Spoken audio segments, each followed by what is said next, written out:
All right, Wilson, let's get the weekend started. 6:34, downtown Billings, 43 degrees out there. It's Friday, and here's a look at first news. Fair, accurate? You get the damn truth. Lebanese terrorist group Hezbollah vowing to launch a new phase of fighting against Israel. This is a day after Israel killed Hamas's leader, Yahya Sinwar. He was the chief architect of last year's murderous attack on the innocent people of Israel. It was a big day yesterday for Israel's defense forces. Both Hamas and Hezbollah, by the way, are backed by Iran. Iran found a friend in the U.S. with the Biden-Harris administration, restoring the money that had been frozen from their accounts, also increasing the price of oil over the last few years, which increased their wealth, which enabled them to supply military hardware to all of these groups. And of course, yesterday, the killing of Hamas's leader then came with a little different response from the Biden-Harris administration than in the past, where they have called Israel war criminals, wanted them to tone back, not use the good weapons, help the people of Gaza, work on the ceasefire. Yesterday, it was nothing but accolades and achievement awards for Israel's military for wiping out this terrorist leader. Kamala Harris, Donald Trump, today continue to campaign. Harris will begin her day in Grand Rapids, Michigan, then hold an event in Lansing. Donald Trump will have his own event in Oakland County, Detroit today, then hold a huge rally in Detroit later on this evening. Michigan is one of three blue wall states that, along with Pennsylvania and Wisconsin, could help decide the election. Joe Biden, in the meantime, he took a trip to Germany yesterday ahead of meetings with his European allies. Presidential election is casting a long shadow over his trip. It's his first visit to Germany that he has made since he's been president, and the election is only a few weeks away. This is not going well with Vladimir Putin, as Biden is over there once again rallying European allies, possibly even admitting Ukraine now to the UN forces around the world.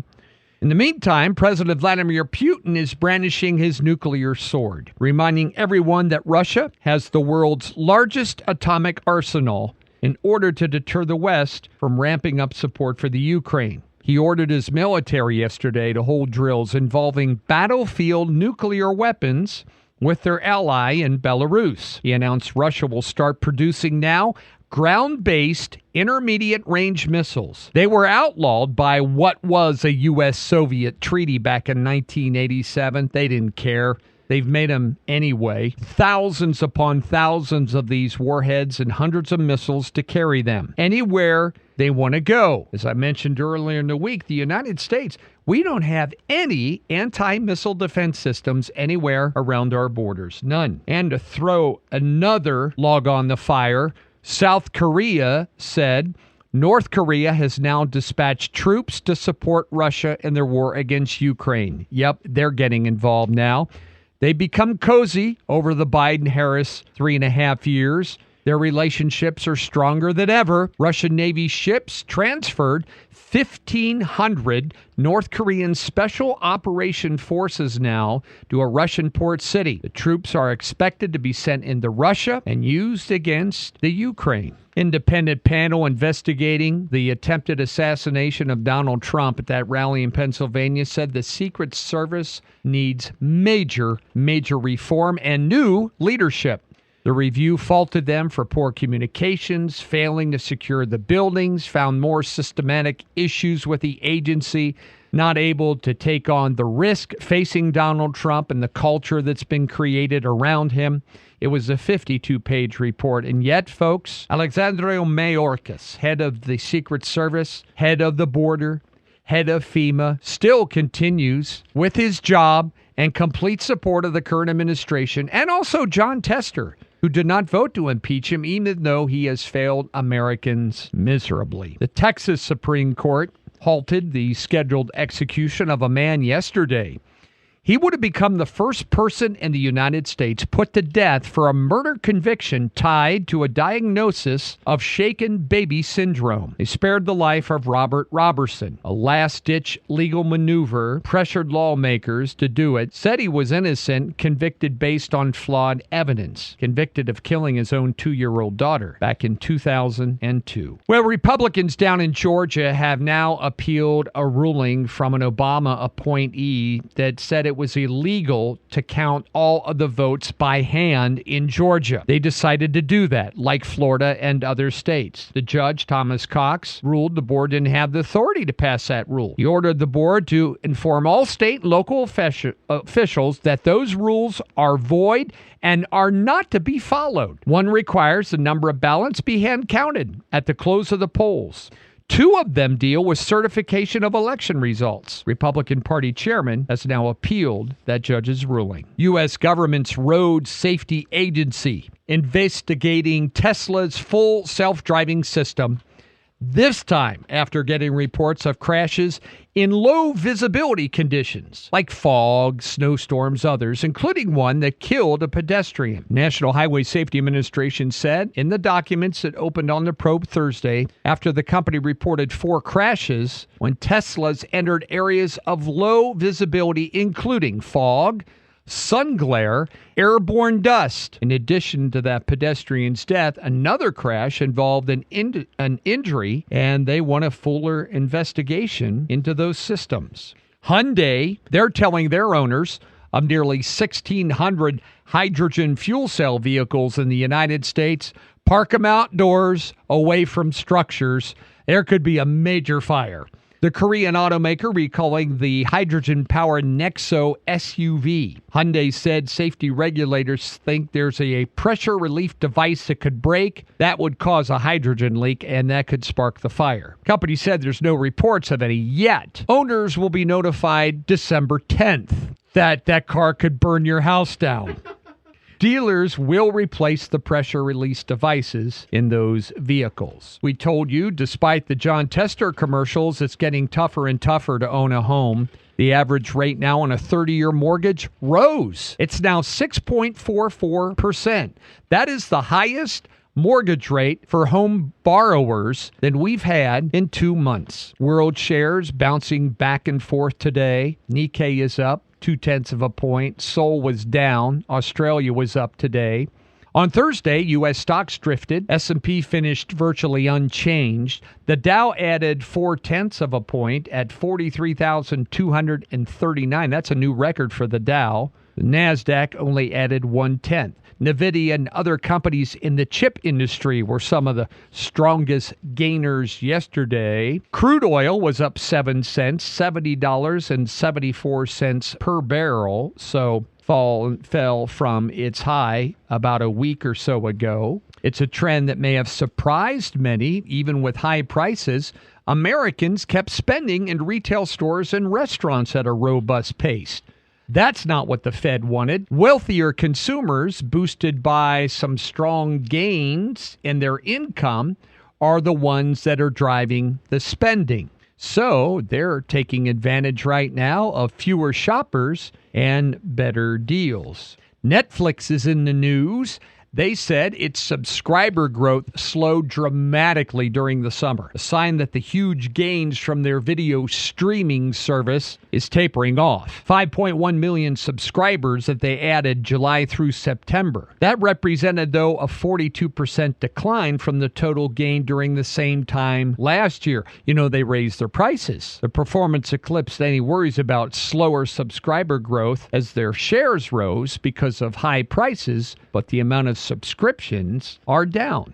New weather system moved into Montana yesterday. That was some great news. Snow in the upper elevations. In fact, there was even snow down in the area of the Elk Fire in Wyoming yesterday, which gave them a big boost. That fire has grown to over 92,000 acres, but with that moisture, they should be able to get a handle on it. As of yesterday, though, for this late in October, there were still 32 fires, major fires, burning in the state of Montana. 32 of them. as we approach the first part of November. Oh, and that rare copy of the Constitution that was sent to 13 states for ratification has sold. Remember, it had to start at $1 million. It sold $9 million in North Carolina, found inside of a filing cabinet at a property once owned by a North Carolina governor. Was made after Congress under the Articles of Confederation approved it in 1787. Bidding took 7 minutes. The bidding came in $50,000 intervals. They were mostly over the phone. There was a pause at $8.5 million. And then they had an auctioneer jump in and said, well, wait a minute. Folks, let me tell you, this is the Montana kind. Oh, look at the butt on that animal. This is going to add dollars to your herd. And then they started again. Really? Oh, hell yeah. And it went up to $9 million. It only took another bid to get it there. Let's see. I want to see who bought it here. See if they don't tell you who bought it. It was one of only 100 copies that was printed of the time, and there were only 8 out there that were known to exist. Well, if there were 100 copies printed out there and there were only 8 known to exist, they didn't know this one existed, right? And they found it. So, somebody north of town, they're going to be cooking a goat over Christmas. And, they're, Ma, I need another crate to sit on. And she's going to pull that out, and they're going to find Mark you watch. That just kills me, though. What? We only have goat at Christmas. Well, or something. You know what I'm saying? We're not doing that for Thanksgiving. The point is, somebody's going to find one again someday. You watch. They will. And become wealthy. Cat Country News Time is 6:47. Sports and weather next. In sports, folks, they're professional athletes, but they have money problems just like you and me. Angel Reese, playing in the WNBA, she said her WNBA salary doesn't cover her rent. Or her wardrobe. Her rent is $8,000 a month. Really? $8,000 a Well, month. hey, I got a question. Go ahead. Then why are you renting, if your income is low, why are you renting that at $8,000 a month? Even if you got it, why are you spending $8,000 a month? Now, she's making more money from endorsements than she is from the WNBA, but she was complaining about salaries being low for the women in the WNBA. So she said, I'm not doing very well. She made $73,439 after taxes as a rookie with the Chicago Sky. And her rent's $96,000 a year. Right. And she made 73, take home 73. But ON3 gave her a $1.8 million name, image, and likeness valuation for her senior year at LSU. And then she's got endorsements from Reebok, Good American, Tampax, Beautyland, Miele, Beats by Dr. Dre, and Hershey's Reese's Pieces. Angel Reese, Reese's Pieces, natural fit. Wow. But you don't need to pay $8,000 a month in rent. And if you're paying that, buy a house, princess. Yeah, John Tester can get you into one. Give him a call. A little chilly today, folks, 51 degrees. There were some showers around this morning, some scattered stuff. That'll taper off. And a beautiful weekend. Saturday, sunny and 66 tomorrow. 73 and sunny on Sunday. So I wonder, are the farmers markets over now? I would guess so. I think they probably are. Yeah. It'll be a beautiful weekend. Snow in the passes. We had that yesterday. Folks, snow is better than firefighting foam.